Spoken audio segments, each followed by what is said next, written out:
औज़ुबिल्लाहि मिनश्शैतानिर्रजीम बिस्मिल्लाहिर्रहमानिर्रहीम रब्बि इश्रह ली सदरी व यस्सिर ली अमरी वहलुल उक़्दतम मिन लिसानी यफ़क़हू क़ौली रब्बि ज़िदनी इल्मा सुब्हानक ला इल्मा लना इल्ला मा अल्लमतना इन्नका अंतल अलीमुल हकीम अल्लाहुम्मा इन्नी अस्अलुका इल्मन नाफ़िअम व अमलन मुतक़ब्बिलन व रिज़्क़न वासिअन व तय्यिबा अल्लाहुम्मा फ़क़्हिनी फ़िद्दीन इय्याका नअबुदु व इय्याका नस्तईन आमीन या रब्बल आलमीन। अस्सलामु अलैकुम वरहमतुल्लाहि वबरकातुहू।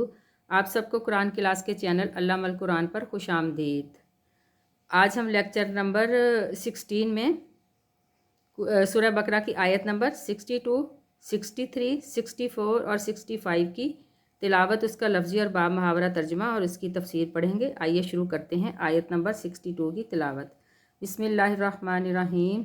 इन्नल्लज़ीना आमनू वल्लज़ीना हादू वन्नसारा वस्साबिईना मा आमन बिल्लाहि वल यौमिल आखिरी व अमिला सालिहान फलहुम अजरुहुम इंदा रब्बिहिम वला खौफुन अलैहिम वलहुम यहज़नून। आइए इसका लफ्ज़ी तर्जुमा देखते हैं।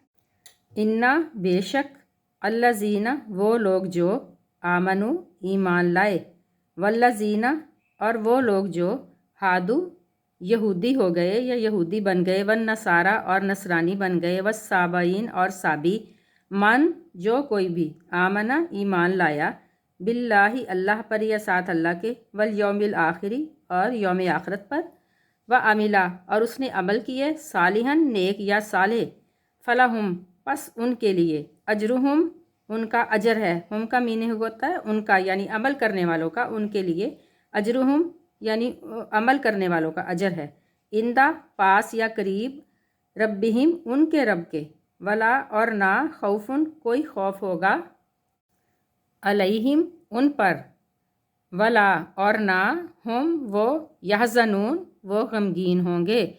अब इसका बा मुहावरा तर्जुमा है। बेशक जो लोग ईमान लाए, चाहे वो यहूदी हों, नसरानी हों, साबी हों, जो कोई भी अल्लाह ताला पर और यौम आखिरत पर ईमान लाएगा और नेक अमल करेगा, तो उनकी अजर उनके रब के पास है और उन्हें ना कोई खौफ होगा और ना ही वो गमगीन होंगे। अब इसकी तफसीर देखते हैं। बाज़ जदीद मुफस्सिरीन को इस आयत का मफ़हूम समझने में बड़ी ही गलती लगी है और इससे उन्होंने वहदत अदियान का फ़लसफ़ा निकाल कर बहुत ही मज़मूम कोशिश की है। यानी रसालत मुहम्मदिया सल्लल्लाहु अलैहि वसल्लम पर ईमान लाना ज़रूरी नहीं है, बल्कि जो भी जिस दीन को मानता है और उसके मुताबिक ईमान रखता और अच्छे अमल करता है, उसकी नजात हो जाएगी। यह फ़लसफ़ा सख्त गुमराह कुन है। आयत की सही तफसीर यह है कि जब अल्लाह ताला ने साबिक़ा आयात में यहूद की बदअमलियों और सरकशियों और उसकी बिना पर उनके मुस्तहिक़ अज़ाब होने का तज़किरा फ़रमाया, तो जहन में ये शक पैदा हुआ कि इन यहूद में जो लोग सही किताब इलाही के पैरू और अपने पैगंबर की हिदायत के मुताबिक ज़िंदगी गुजारने वाले थे, उनके साथ अल्लाह ताला ने क्या मामला फ़रमाया या उनके साथ वो क्या मामला फ़रमाएगा। अल्लाह ताला ने उसकी वजाहत फरमा दी है कि सिर्फ़ यहूदी ही नहीं बल्कि नसारा और साबी भी अपने अपने वक्त में जिन्होंने अल्लाह पर और यौम आखिरत पर ईमान रखा और अमले साले करते रहे, वह सब निजात उखरवी से हमकिनार होंगे। लेकिन उसके लिए शर्त है कि नबी पाक सल्लल्लाहु अलैहि वसल्लम पर ईमान लाएँ और यौम आखिरत पर भी ईमान लाएँ। तो मुसलमान हो या ईसाई या साबी, जो कोई भी हों, जब तक वो नबी पाक सल्लल्लाहु अलैहि वसल्लम पर ईमान नहीं लाएंगे, वो किसी सूरत भी उनकी बख्शिश नहीं होगी। मुजाहिद जो हैं, इसकी मिसाल ये दी गई है कि मुजाहिद हज़रत सलमान फ़ारसी से नकल करते हैं कि जिसमें वो कहते हैं कि मैंने नबी पाक सल्लल्लाहु अलैहि वसल्लम से इन अहले दीन के बारे में पूछा जो मेरे साथी थे, इबादत गुजार और नमाजी थे, यानी रसालत मुहम्मदिया सल्लल्लाहु अलैहि वसल्लम से कबल, उससे पहले वो अपने दीन के पाबंद थे। और उस मौके पर यह आयत नाजिल हुई थी जब हज़रत सलमान फ़ारसी नबी पाक सल्लल्लाहु अलैहि वसल्लम से सवाल किया कि जो मेरे साथी थे वो तो अपने दौर के पैगंबर पर ईमान रखते थे और यौम आखिरत पर भी ईमान रखते थे, तो उनके साथ अल्लाह ताला क्या मामला फ़रमाएंगे। तो उस वक्त फिर ये इस आयत का नज़ूल हुआ था। इसकी जो वजह नज़ूल थी वो हज़रत सलमान फ़ारसी का ये सवाल था। तो इस पर फिर ये आयत नाज़िल हुई जिसमें अल्लाह ताला ने बताया कि वो जो है, जो अमले साले करेगा और अल्लाह और यौम आखिरत पर ईमान रखेगा, तो वो यकीनन उसकी बख्शिश हो जाएगी। लेकिन उसके लिए सही अहादीस को समझना बेहद ज़रूरी है। और इसके बारे में सही मुस्लिम की एक हदीस है, किताब है किताबुल ईमान और बाब है वजूबुल ईमान, اس میں نبی پاک صلی اللہ علیہ وسلم کا فرمان ہے کہ قسم ہے اس ذات کی جس کے ہاتھ میں میری جان ہے، میری اس امت میں جو شخص بھی میری بابت سن لے، وہ یہودی ہو یا عیسائی، اور پھر وہ مجھ پر ایمان نہ لائے تو وہ جہنم میں جائے گا۔ اس کا مطلب یہ ہے کہ وحدت ادیان کی گمراہی جہاں دیگر آیات قرآنی کو نظر انداز کرنے کا نتیجہ ہے، وہاں احادیث کے بغیر بھی قرآن کو سمجھنے کی غلط کوشش ہے، یعنی احادیث کے بغیر قرآن کو سمجھا ہی نہیں جا سکتا۔ اس میں بہت دخل ہے احادیث کو سمجھنے کا، اسی لیے یہ کہنا بالکل صحیح ہے کہ احادیث صحیحہ کے بغیر قرآن کو نہیں سمجھا جا سکتا۔ اس سے اگلی آیت ہے آیت نمبر 63، اس کی تلاوت کرتے ہیں۔ بسم اللہ الرحمن الرحیم۔ وَإِذْ أَخَذْنَا مِيثَاقَكُمْ وَرَفَعْنَا فَوْقَكُمُ الطُّورَ خُذُوا مَا آتَيْنَاكُمْ بِقُوَّةٍ وَاذْكُرُوا مَا فِيهِ لَعَلَّكُمْ تَتَّقُونَ۔ اس کا لفظی ترجمہ کرتے ہیں۔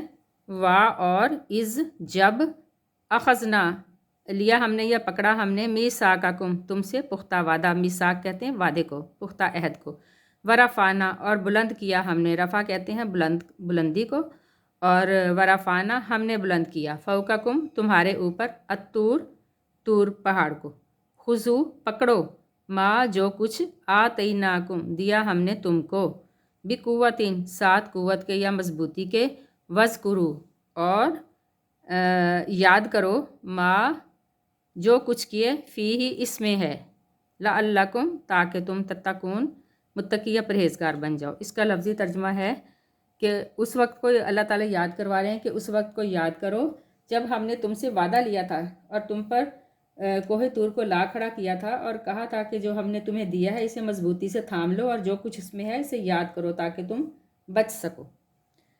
اس کی تفسیر یہ ہے کہ جب توریت کے احکام کے متعلق یہود نے ازراہ شرارت کہا کہ ہم سے تو ان احکام پر عمل ہی نہیں ہو سکے گا، تو اللہ تعالیٰ نے کوہ طور کو سائبان کی طرح ان کے اوپر کر دیا، ان کو ڈرانے کے لیے، خوف زدہ کرنے کے لیے، جس سے ڈر کر انہوں نے عمل کرنے کا وعدہ کر لیا۔ یہ الگ بات ہے کہ وہ بعد میں ہر اس وعدے سے پھر گئے جو انہوں نے اللہ تعالیٰ سے کیا ہوتا تھا۔ اس سے اگلی آیت ہے آیت نمبر 64، اس کی تلاوت کرتے ہیں۔ بسم اللہ الرحمن الرحیم۔ ثم تولیتم من بعد ذلک فلولا فضل اللہ علیکم ورحمتہ لکنتم من الخاسرین۔ اس کا اب لفظی ترجمہ ہے ثم پھر، تولیتم تم پھر گئے، من بعدی بعد میں، ذالک اس کے، فلو پس اگر، لا نہ، فضل اللہ فضل ہوتا اللہ کا، علیکم تم پر، ورحمتہ اور اس کی رحمت، لکنتم تو لازمی تم یا البتہ تم، لام زبر لا جو ہے یہ حرف تاکید ہے، تو البتہ تم یا لازمی تم، من الخاسرین خسارہ پانے والوں میں سے ہو جاتے۔ من کا میننگ ہوتا ہے سے، اور من کا مطلب ہوتا ہے میں، الخاسرین خسارہ یا نقصان اٹھانے والوں میں سے۔ اب اس کا جو ہے با محاورہ ترجمہ ہے لیکن تم اس کے بعد پھر گئے، پھر اگر اللہ تعالیٰ کا فضل اور رحمت تم پر نہ ہوتی تو تم لازمی نقصان اٹھانے والوں میں سے ہو جاتے۔ اب اس کی تفسیر ہے کہ بنی اسرائیل جو ہے وہ اللہ تعالیٰ انہیں بار بار معاف کرتے رہے اور بار بار وہ اپنے جو وعدے اللہ سے کرتے تھے ان کو بھول جاتے تھے اور چھوڑ دیتے تھے، ترک کر دیتے تھے، تو اللہ تعالیٰ ہر بار انہیں معاف کر دیتے تھے۔ اب بھی اللہ تعالیٰ ان کو یاد کروا رہے ہیں کہ وہ جو کوہ طور کو تمہارے اوپر صاحبان کی طرح کر کے اللہ نے تم سے وعدہ لیا تھا کہ توریت میں جو اللہ تعالیٰ کے احکامات ہیں تم نے ان پر عمل کرنا ہے اور اس کو یاد رکھنا ہے، تو تم کچھ عرصے کے بعد اس وعدے کو بالکل بھول گئے تھے۔ تو اگر اللہ تعالیٰ کی خاص رحمت اور اس کا فضل تم پر نہ ہوتا تو تم نقصان اٹھانے والوں میں سے ہو جاتے۔ اس سے اگلی آیت ہے آیت نمبر 65، اس کی تلاوت ہے۔ بسم اللہ الرحمن الرحیم۔ وَلَقَدْ عَلِمْتُمُ الَّذِينَ اعْتَدَوْا مِنْكُمْ فِي السَّبْتِ فَقُلْنَا لَهُمْ كُونُوا قِرَدَةً خَاسِئِينَ۔ اس کا لفظی ترجمہ ہے وا اور لقد، البتہ تحقیق، اب یہاں پہ پھر لام زبر لا آ رہا ہے، حرف تاکید ہے کہ لازمی یا البتہ، علم تم جان لیا تم نے، الذین ان لوگوں کو جو اعتدوا یا نعتدوا حد سے نکلنے والے تھے، मिनकुम तुम में से, यानी तुम ही में से थे वो लोग, फिस सबती हफ्ते के दिन में, फ़कुलना पस कहा हमने, लहुम उनसे, कूनू हो जाओ, किरादतन बंदर, खासईन जलीलो ख़ार। इसका जो बामुहावरा तर्जमा है ये है कि और यकीनन तुम्हें उन लोगों का तो इल्म होगा जो तुम में से हद से निकलने वाले थे, तो हमने उनसे कहा था कि तुम जलील बंदर बन जाओ। अब इसकी तफसीर ये है कि बहेरा कुल्ज़म के किनारे पर मछेरों की एक बस्ती थी और वो लोग काफ़ी खुशहाल थे। वो मछलियाँ पकड़कर बाज़ार में बेचते थे और वो काफ़ी खुशहाल थे। तो अल्लाह ताला ने आजमाइश के तौर पर बनी इसराइल से कहा कि हफ्ते के दिन तुम कोई कारोबार नहीं करोगे और दुनिया का कोई भी दुनियावी काम नहीं करोगे, बल्कि ये दिन उनके लिए मुक़द्दस था और ये दिन बनी इसराइल ने ख़ुद अपने लिए चुना था और ईसाइयों ने अपने लिए इतवार का दिन चुना था और मुसलमानों के लिए अल्लाह ताला ने जो मुक़द्दस दिन था जुमे का दिन ख़ुद चुना। अल्लाह ताला ने ख़ुद जुमे का इंतखाब मुसलमानों के लिए किया था। तो और कहा था कि इन दिनों में आप अपना कोई तिजारत नहीं करेंगे, कोई कारोबार नहीं करेंगे, बल्कि सिर्फ़ अल्लाह की इबादत करेंगे। तो वो चूँकि जो मछेरों की बस्ती थी वो बहरा कुल्ज़म के किनारे पर थी, तो वो हफ़्ते के दिन अल्लाह ताला ने उनकी आजमाइश के लिए ज़्यादा मछलियाँ वो भेजते थे और बड़ी मोटी मोटी मछलियाँ उछल उछल कर पानी के साथ ऊपर आती थी लहरों के साथ। तो अब जो वो सरकश कौम थी उन्होंने ये सोचा कि हम क्यों ना इसके समंदर के किनारे गड्ढे खोद दें। उन्होंने बड़े बड़े गड्ढे खोद दिए और मछलियाँ हफ़्ते के दिन जब उछल उछल कर आती थीं तो उन गड्ढों में गिर जाती थीं, जमा हो जाती थी। अगले दिन वो उन्हें निकाल के और बेच देते थे। लेकिन उन लोगों को ये समझ नहीं आई कि ये भी तो एक कारोबार है और ये हफ़्ते के दिन ही तुमने जिस बात से तुम्हें अल्लाह ताला ने मना किया था तुमने वो काम तो कर लिया, और हफ़्ते के दिन ही चूँकि तुमने वो मछलियाँ आई और उसमें जमा हो गई तो वो तो तुम्हारा कारोबार तो हो गया जिससे अल्लाह ने मना किया था। तो उस बस्ती में 3 गिरोह बन गए थे। एक गिरोह वो था जो उनको मना करता था कि तुम इस बात से रुक जाओ, अल्लाह ने तुम्हें मना किया है और तुम अल्लाह के अज़ाब के मुस्तहिक बन जाओगे। और दूसरा गिरोह वो था जो मना करने वालों को भी रोकता था और अपने दिल में उनका बुरा समझता था और कहते थे कि इनको मना करने का कोई फ़ायदा नहीं, क्योंकि इन्होंने अज़ाब तो इन पर आना ही आना है। और तीसरा गिरोह वो था जो खुल्लम खुल्ला अल्लाह ताला के अहकामात की ख़िलाफ़ वर्जी करते हुए हफ़्ते के दिन वो अपना ये कारोबार जारी उन्होंने रखा हुआ था।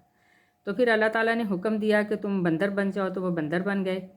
तो जो लोग मना करने वाले थे उन्होंने अपने और उनकी बस्ती के दरमियान में एक दीवार खड़ी कर दी थी और एक दरवाज़ा भी लगा दिया था बाहर आने जाने के लिए। तो एक दिन कुछ दिन जब वो बाहर नहीं निकले अपनी बस्ती से जिन्हें बंदर बनाया गया था, तो बाहर वाले लोगों को तशवीश हुई। उन्होंने जाके दरवाज़ा खोला, ऊपर से दीवार कूद कर जाके दरवाज़ा खोला, देखा तो अंदर बंदर ही बंदर थे और कहते हैं कि उनकी तादाद जो थी वो तकरीबन 12,000 के करीब थी। तो वो लोग चूँकि आपस में सभी रिश्तेदार थे तो वो बंदर जो थे अपने रिश्तेदारों को पहचान के उनकी टांगों के साथ लिपटते थे। तो लेकिन वो जो बाहर की बस्ती वाले लोग थे वो उन्हें पहचान ही नहीं सके कि ये कौन है, वो तो उन्हें बंदर ही समझते रहे। तो 3 दिन के बाद कहते वो सब के सब जो बंदर थे भूखे प्यासे ही मर गए, क्योंकि उन्होंने कुछ खाया पिया भी नहीं। तो वो बंदर ऐसे बने कि उनको 106 डिग्री तक तेज़ बुखार होता था और उनका चेहरा और उनका जिस्म एकदम से रेड हो जाता था और उसके साथ ही उनके जो शक्लें थी अस्तगफार वो बदलनी शुरू हो गई और वो इंसान से बंदर बन गए। लेकिन उनकी नस्ल जो है वो फिर वहीं पे ख़त्म हो गई, क्योंकि उनको सज़ा के तौर पर अल्लाह ताला ने बनाया था, इसलिए फिर उनकी नस्ल अल्लाह ताला ने आगे नहीं बढ़ाई। तो वो जो थे वो वहीं के वहीं उसी बस्ती में वो सब मर गए थे। इससे बस ये है कि अल्लाह ताला हमें अपनी नाफरमानियों से बचाए और हमें महफूज रखे और उन मुअज़्ज़ब कौमों के नक्श कदम पर चलने से हमें बचाए और अल्लाह ताला हम सबको सिराते मुस्तकीम पर चलने की तौफ़ीक़ अता फ़रमाए। आमीन सुम्मा आमीन। व आखिरु दावाना अनिल हम्दुलिल्लाहि रब्बिल आलमीन। सुब्हान रब्बिका रब्बिल इज़्ज़ति अम्मा यसिफ़ून व सलामुन अलल मुरसलीन वल्हम्दुलिल्लाहि रब्बिल आलमीन। आमीन सुम्मा आमीन। अस्सलामु अलैकुम व रहमतुल्लाहि व बरकातुहू।